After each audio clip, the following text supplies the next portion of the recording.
What up, everybody? This is a real treat. Welcome to a beautiful day on the mountain with this manual gearbox swapped Mercedes SL55 from 2004. This is brought to me by a guy named Oz from Las Vegas. He's actually a doctor, and he had professional shops spend a long time, over 2 years apparently, making the very first manual swapped SL55 AMG, and today we're going to drive it. So, lots to talk about. Let's do it on the road after these words from our sponsors. Guys, today's video is brought to you by one of my most important sponsors. It's Delete Me, and they've been with us over on the podcast for a while, so thank them for joining us here on the YouTube side. Here's what happens.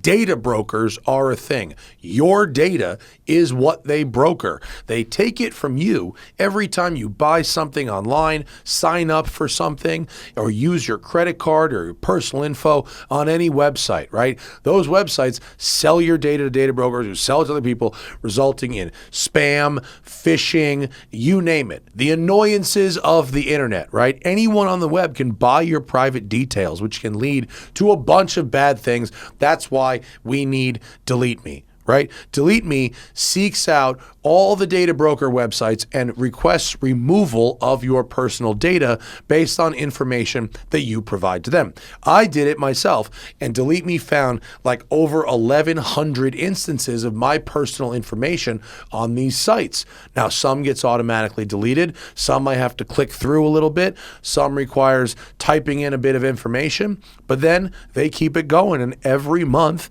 I get a new report saying, here's what we found, here's what we deleted, here's what requires your attention.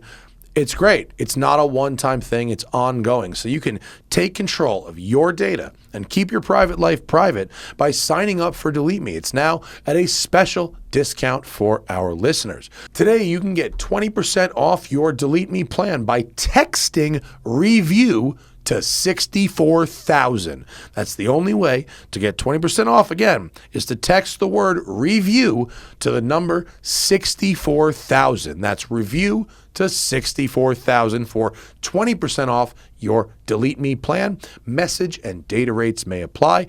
And thank you to Delete Me for sponsoring today's video. All right, with that out of the way, let's put her in first and exit the parking lot. Here we go. I just shifted. I shifted again. Yeah, buddy.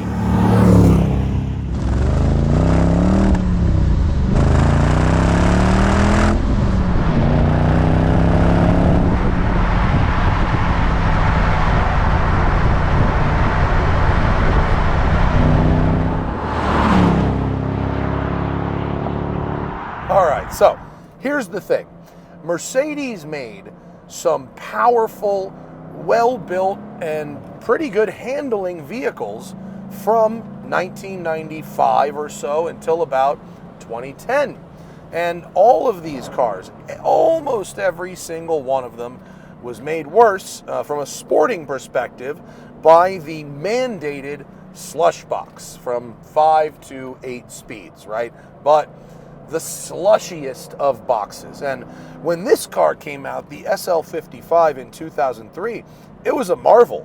493 horsepower, supercharged V8, retractable hardtop, classic, timeless good looks, a lot to like, but they were never really considered that sporting.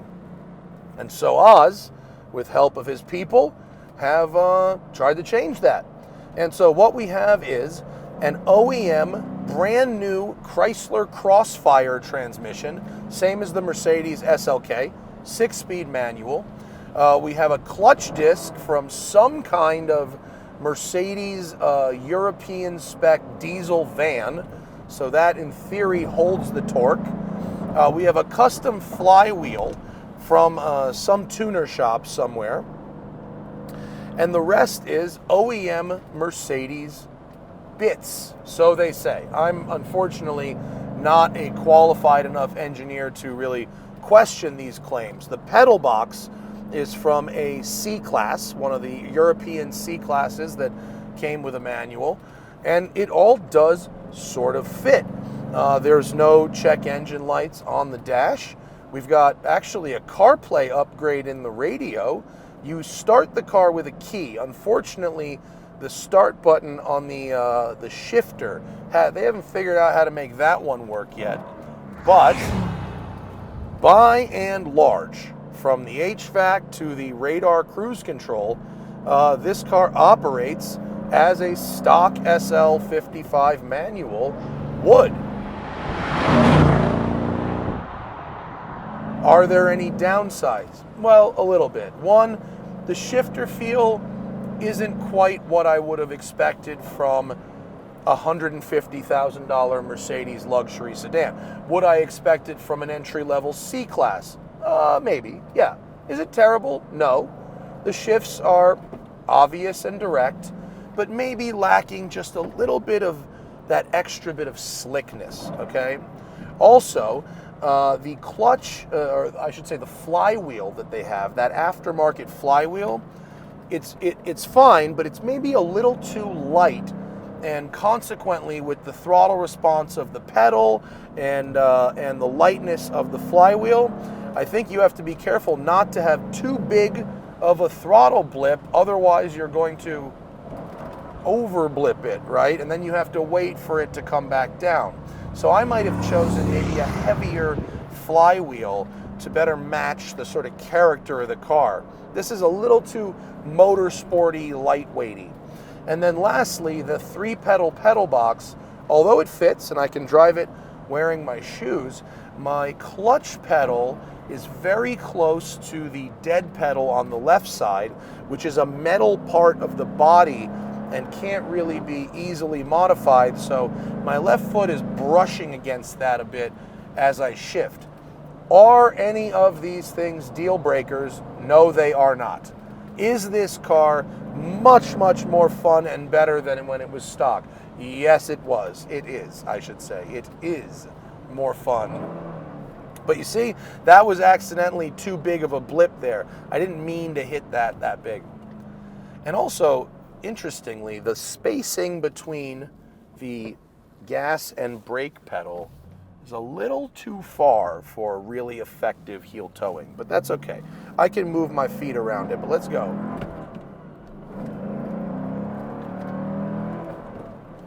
So the question is, can the Chrysler Crossfire gearbox handle the torque? I suppose it depends where you drop your pin on the word handle. Oz, who built this car, is a true enthusiast, really loves the idea of a manual swap Mercedes, doesn't come off as a racing driver hooligan.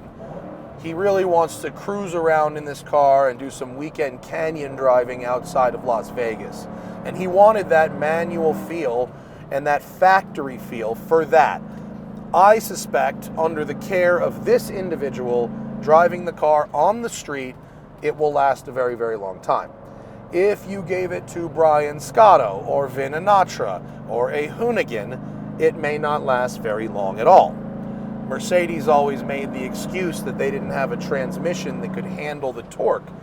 And I'm sure they have a transmission that can handle the torque in the short term. It's just their durability cycle might be 250,000 miles and the transmission might only last 100,000, which is fine for the aftermarket, but not enough for an OEM. I understand.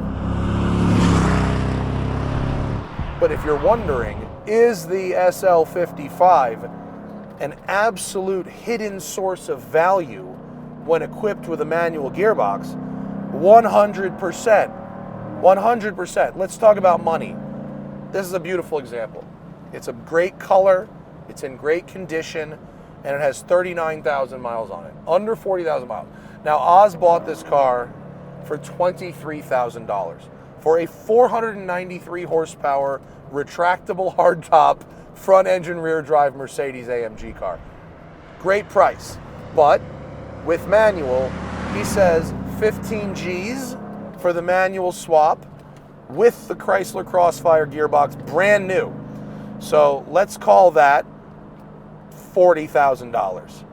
CarPlay stuff, little extra detailing, new set of tires, little while you're in there, 40,000, tops 45. Is this a $45,000 driving experience? 100%. 100%. This is a beautifully made car. It's comfortable, it's fast, top up, top down.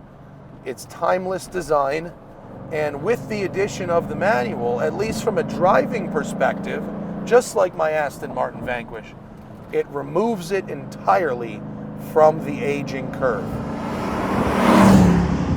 It really allows you to keep the car in the part of the power band, which for this car is really 3,000 to 5,000. That's the meat of this supercharged V8. And let's not forget the amount of electronic work that it takes to get all this stuff to work. Again, no warning lights, no errors, no dash lights. So I don't know the name of the person that did the tuning on it. We will find it and we'll put it in the video description for you so you have total information. But that person has done a pretty exceptional job making this work basically as if it was a factory car. And we've been talking about manual swapping Ferraris and exotics for a few years now as a way to find value. The automatic cars are cheaper, and the difference between putting a manual, it's much less than buying a stock one. In the case of this Mercedes, manual never existed at all. And so here we have a hypothetical, but boy, is it work. And it's an interesting thing to talk about. It's an interesting thing to show at a Cars and Coffee. And it's an interesting thing to drive. It absolutely makes this car from something that was very fast but not particularly interesting into something that is pretty fast still. I mean, even 20 years later, 493 horsepower ain't nothing. Yeah, just roll out of second gear right there. Analog gauges, CarPlay in the center, temperature controls you set with dials. These adaptive seats are fabulous. There's tons of leg room. The top goes down. I love this car. I might consider upgrading the brakes if you want to drive really fast. The brakes are a little weak. They're a little 2004. But wow, shout out to Oz for having a dream, getting her done, and showing the rest of us that a manual swapped early 2000s AMG car is an excellent bit of value when it comes to sporty motoring. Thank you very much for watching. Thank you again to Oz for bringing us his car all the way from Vegas to have a go, and we'll see you next time. Bye. And don't forget, always fight your tickets. Go to offtherecord.com/TST for 10% off all legal services from Off the Record.